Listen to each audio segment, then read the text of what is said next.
오늘 우리에게 주신 하나님의 말씀은 신약 성경에서 봅니다. 신약 성경 338조 디모데전서 3장 9절을 장성 목사가 풀어서 번역한 연역본으로 봉독합니다.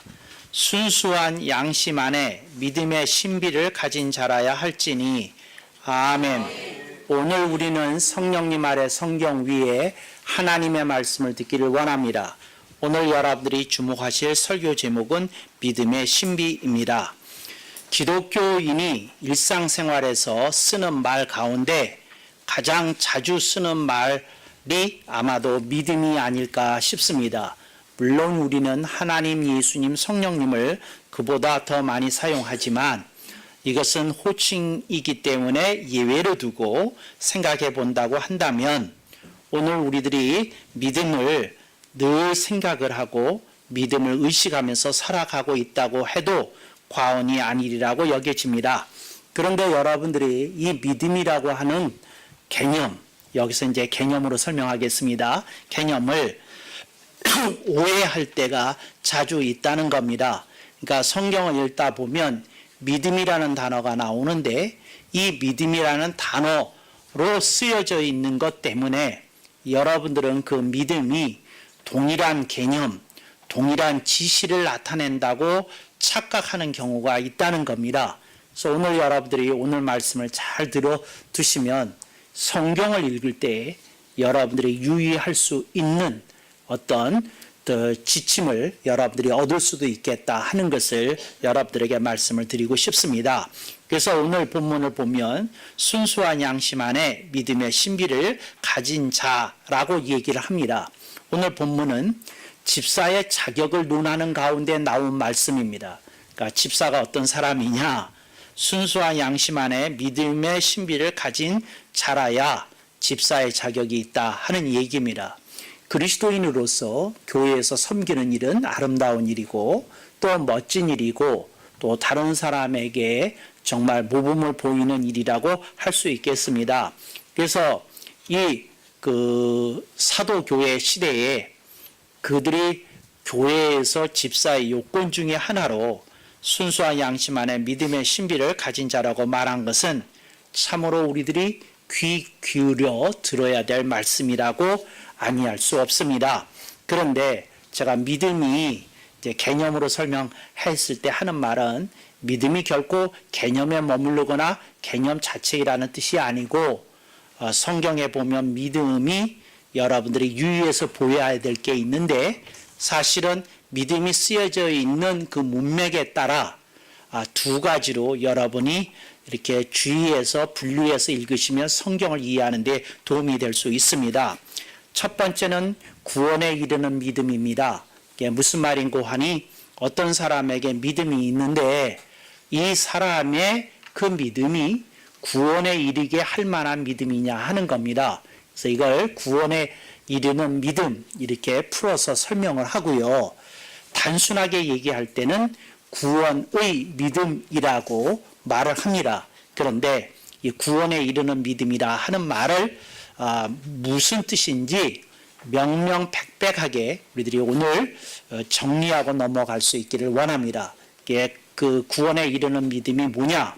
이걸 다른 말로 신앙 고백의 믿음이라고 할 수 있습니다. 그러니까 예수님을 구주와 주님으로 고백하는 믿음, 그 신앙 고백을 제대로 한 그 믿음이 구원에 이르는 믿음이고 그 믿음이 구원의 믿음이다 하는 것을 기억하면 좋겠습니다. 그래서 우리들이 구원을 받는데 우리의 행위로 받는 게 아니고 상급으로 받는 게 아니고 열매로 받는 게 아니고 우리가 애쓰고 노력한 것으로 받는 것이 아니라 우리가 예수 그리스도를 구주와 주님으로 고백했느냐 안 했느냐에 따라서 오늘 우리들의 구원이 갈라진다고 하는 사실을 우리들이 다시 한번 새겨야 하겠습니다. 그래서 예수님을 구주와 주님으로 고백을 제대로 했다. 이 사람은 신앙 고백의 믿음이 있는 겁니다. 신앙 고백의 믿음이 있는 사람은 구원에 이르는 믿음을 가진 것입니다. 그리고 그 사람에게는 구원의 믿음이 있는 것이 되는 것이다. 이걸 기억하실 수 있기를 바랍니다. 흔히 구원에 관한 예화를 들 때에 이런 얘기가 있습니다. 또 이거는 실화이기도 했는데 이제 이것을 예화로 쓰면서 많은 사람들이 조금 이렇게 구원의 문제를 검토하게 됩니다. 이런 일이 있었습니다. 그 6.25 한국 전쟁 때 서울이 또 서울뿐만이 아니고 많은 지역이 인민군에게 점령을 일시적이지만 점령을 당했던 시절이 있었습니다. 근데 그 시절에 인민군들이 특별히 교인이라고 하는 사람들을 특별히 골라내서 이렇게 마을 광장 같은데, 교회 마당 같은데 회집을 시켰답니다. 이제 그러면서 그 인민위원회 위원장이 나타나서 하는 말이 뭐라 그러냐면 동무들에게 공화국에게 충성할 기회를 주겠소. 아니면 인민위원회 이름으로 그대들을 처단해야 할지도 모르겠소 하면서 말을 하기를 지금이라도 예수 그리스도를 버리고 공화국 품으로 올 사람은 여기 가운데다가 금을 그을 테니까 넘어오시오 하고 이렇게 작대기를 긋고 넘어오면 살려주고 넘어오지 않으면 이제 처단한다. 이제 이런 엄포를 놓은 일이 실제로 있었답니다. 그런데 그 중에 어떤 이들은 내가 죽으면 죽었지 예수 그리스도를 구주와 주님으로 부정하는 건 못하겠다. 버틴 사람이 소수지만 있었고 또 그 중에 좀 그 의외로 조금 더 많은 사람들이 이렇게 그 라인을 넘어섰답니다. 라인을 넘어섰대요. 근데 넘어섰는데 이제 중요한 건 이 얘기입니다. 이제 그리고는 이제 9.18 수복이 되어서 다시 돌아왔지 않습니까? 이제 그 교회를 다니는 사람들이 그걸 알 거 아닙니까? 이제 누가 그 금을 넘어가서 예수님을 부정했는지 누가 부정을 안 했는지 그걸 이제 알 거 아닙니까? 이제 아는데 이제 이런 질문을 목회자한테 드렸다는 겁니다. 뭐라 하느냐면 목사님 그때에 그 라인을 넘어간 사람들도 천국에 갑니까? 공화국 품에 들어가겠다고 했던 사람도 이게 구원을 받는 겁니까? 어떤 겁니까? 하고 이렇게 질문을 했답니다. 근데 그때 여러분들이 어떤 대답을 목사님이 했는지를 주일학교에서 혹시 배우신 일이 있나요? 저희는 저만 해도 상당히 그 옛 세대이기 때문에 그때 이런 얘기 들으면 귀가 쫑긋해서 들었어요. 그래서 저는 이걸 들은 지가 하여튼 수십 년이 지났는데 지금도 귀에 생생합니다. 그래서 우리들이 귀를 쫑긋하고 도대체 목사님이 뭐라고 대답하셨다는 거야? 그랬더니 그 목사님의 대답이 걸작입니다. 여러분, 그때에 그분이 예수 그리스도를 구주와 주님으로 부정하고 그 자리에서 죽었으면 지옥 가는 거 맞습니다. 그런데 그때 죽지 않고 국군이 들어와서 서울을 수복한 다음에 그분들이 다 교회 나와서 회개했습니다. 그래서 구원 받습니다. 목사님이 이렇게 얘기했다는 거예요. 그래서 이게 조금 여러분들에게 어떻게 들릴지 모르겠는데 이렇습니다. 우리들이 신앙 고백을 가지고 구원을 받는 겁니다. 이런 건 아멘을 크게 하셔야 되는데 신앙 고백을 가지고 구원을 받습니다. 그런데 우리들이 언제 죽는지 모르지 않습니까? 그러니까 우리가 설사 죄를 좀 지고 뭐하고 살다가도 정말로 성령님 아래 우리들이 복음 안에서 회심을 하여서 그 마지막 순간에라도 주님을 구주와 주님으로 고백을 하고 주님을 영접한 사람은 구원이 임한다고 믿는 것이 전통적 복음적 해석입니다. 그러니까 그 사람이 마지막 순간에 예수님을 구주와 주님으로 영접한 상태에서 죽었느냐 안 죽었느냐 우리가 그걸 모르잖아요. 개인차가 있기 때문에. 그렇지만 그분이 그런 신앙 고백을 드렸다면 그 사람에게는 뭐가 있는 겁니까? 구원이 임했다고 우리들이 생각해도 좋은 줄로 믿습니다. 그런데 오늘 본문 말씀에서 믿음의 신비라는 건 이런 겁니다. 그게 믿음의 신비라는 겁니다. 사람이 잘난 게 없는데, 사람이 변덕스러운데, 사람이 이랬다 저랬다도 하는데 예수 그리스도의 보혈의 은총을 믿고 그 대속을 붙드는 자는 죄사함을 받고 구원을 받는다는 놀라운 복음 진리 앞에 우리는 감격하지 않을 수 없습니다. 이게 신비입니다. 이게 구원에 이르는 믿음의 신비입니다. 참 이해가 안 되는 일이에요. 어떻게 그런 사람이 구원을 받아? 어떻게 그런 사람을 하나님이 용서해 주실 수 있어? 싶은데 정말 하나님께서는 그러한 사람도 영접해 주더라 하는 것입니다. 어떤 사람이 복수심에 불타서 어떤 한 가정을 도끼로 살해한 일이 있었습니다. 그런데 그 사람이 감옥에서 복음 전도자를 만나가지고 회심해서 자기의 죄를 처절히 회개하고 마지막 순간에 교수형 당하기 전에 자신은 예수 그리스도와 그 복음을 받아들인 사람으로서 주님을 구주와 주님으로 영접한 큰 기쁨을 안고 내가 기꺼이 정말 죽음에 임하겠다고, 그리고 그 관련된 유가족에게 정말 비통한 심정을 전한다고 그러면서 죽었던 사형수가 있었습니다. 그런데 이런 일이 비단 그 사람만 그랬던 건 아니고 여러 케이스가 있었는데 중요한 건 그게 구원에 이르는 믿음의 신비입니다. 우리 인간으로서는 어떻게 그런 사람들이 용서되는지 알 수 없지만 대속의 은총으로 오늘 우리들은 구원에 이르는 믿음의 신비를 가진 자가 되었다 하는 걸 여러분들이 기억하실 수 있기를 바랍니다. 그래서 이건 수학적으로 설명이 안 되고 논리적으로 설명이 안 되고 과학적으로 설명이 안 되는 일입니다. 그런데 구원을 받습니다.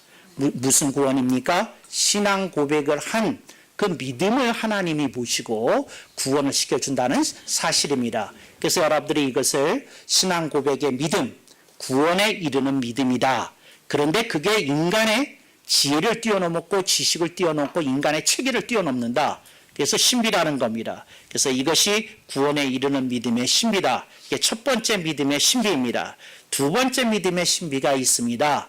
두 번째 그 신비가 있는데 그게 뭐냐면 하나님이 역사하시는 믿음의 신비입니다. 그러니까 하나님이 역사하시는 믿음의 신비입니다. 이게 무슨 말이냐면 어떤 사람이 뽕나무들어 뽑히어 바다에 던지우라 하여도 그 사람에게 겨자씨만한 믿음이 있으면 그대로 되리라.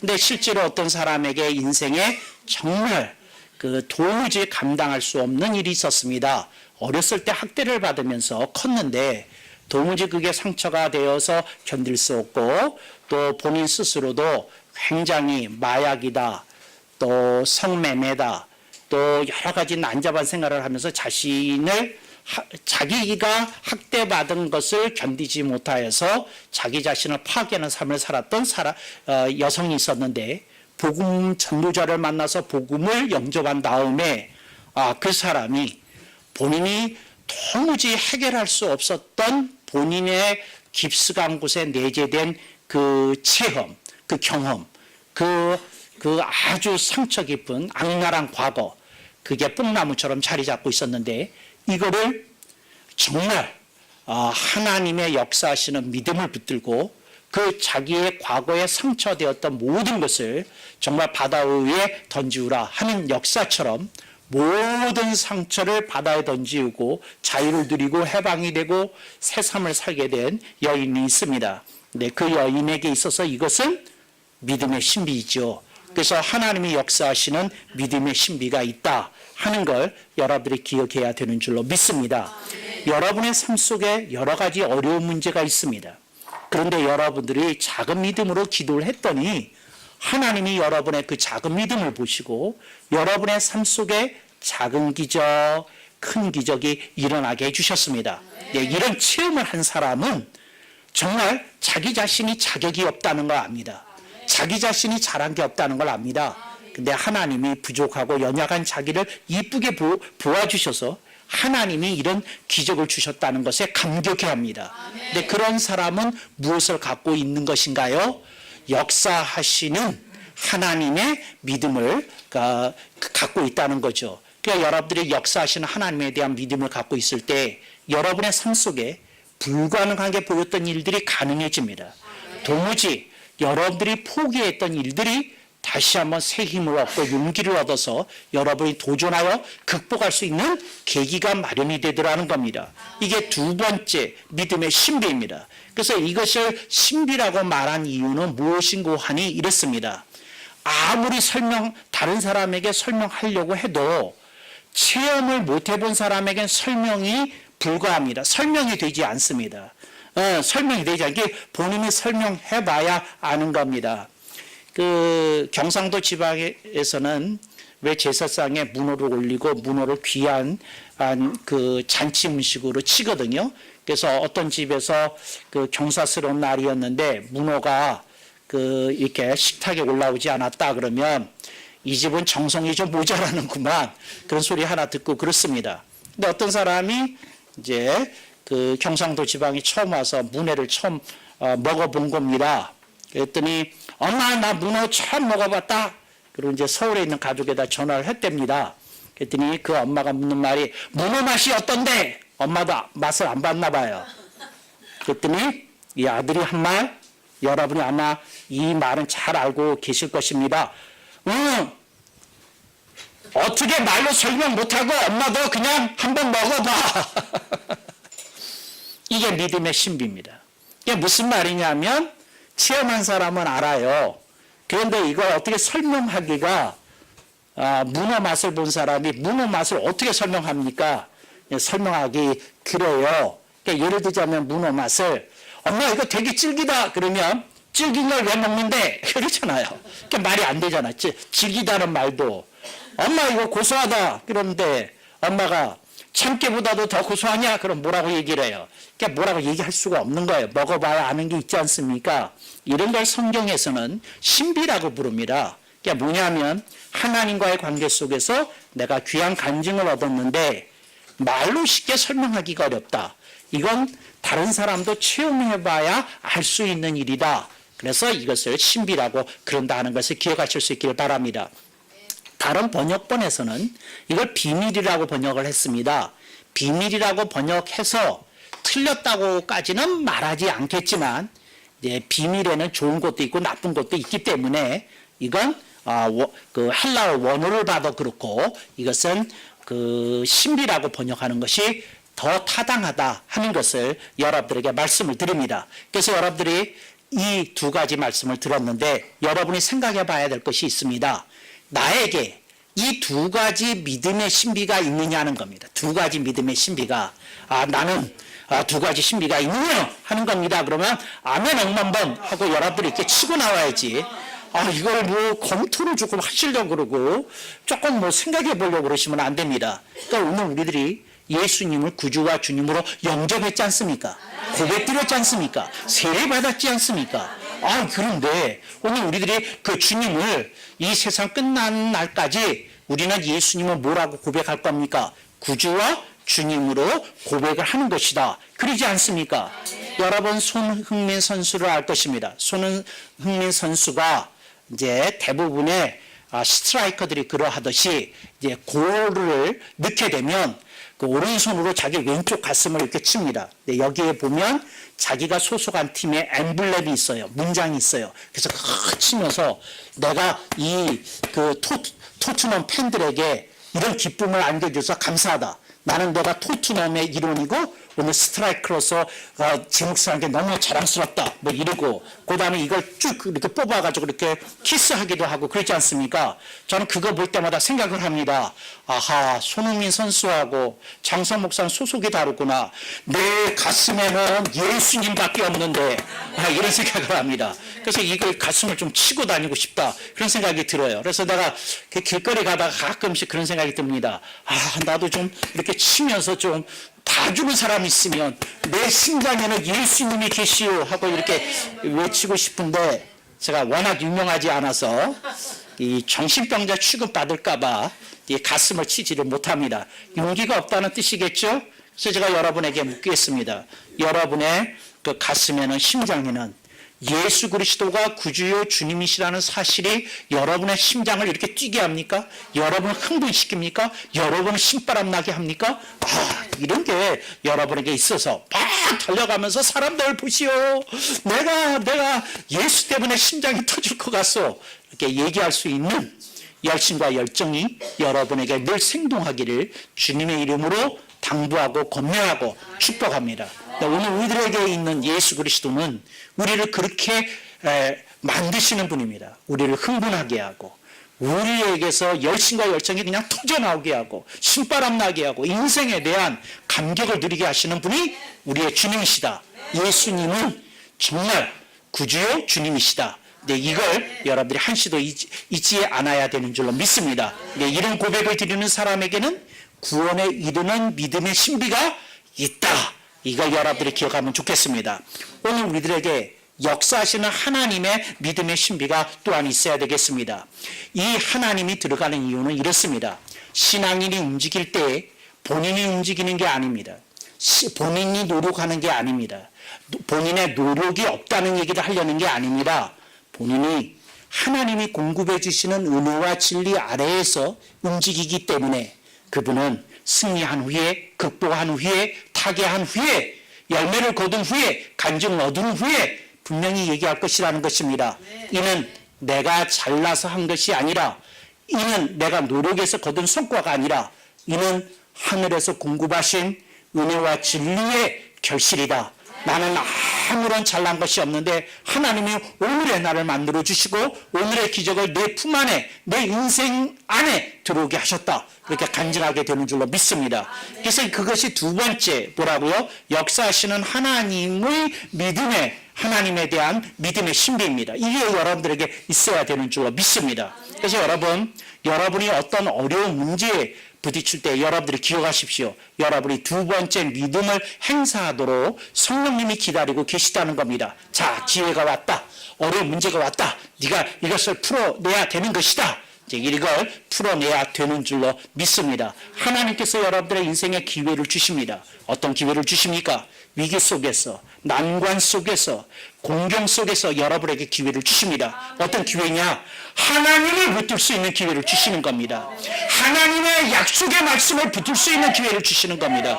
근데 이걸 이제 붙들어야 되는데 많은 경우 언제나 그런 건 아니지만 사람들이 그런 믿음을 쉽게 내기가 어렵습니다. 왜 내기가 어렵느냐?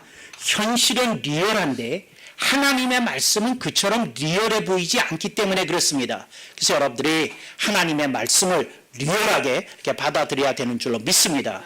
이런 소중한 말씀을 하는 때도 주는 사람이 있네요. 근데 하여튼 이걸 정신을 버뜩 차려서 이런 말씀을 들어야 됩니다. 그러니까 역사하신 하나님에 대한 믿음의 신비가 생기려고 그러면 여러분들이 믿음을 내야 됩니다. 그럴 때 여러분들이 어떻게 시작하느냐 하는 것을 묻는 사람들이 있어요. 이렇게 시작합니다.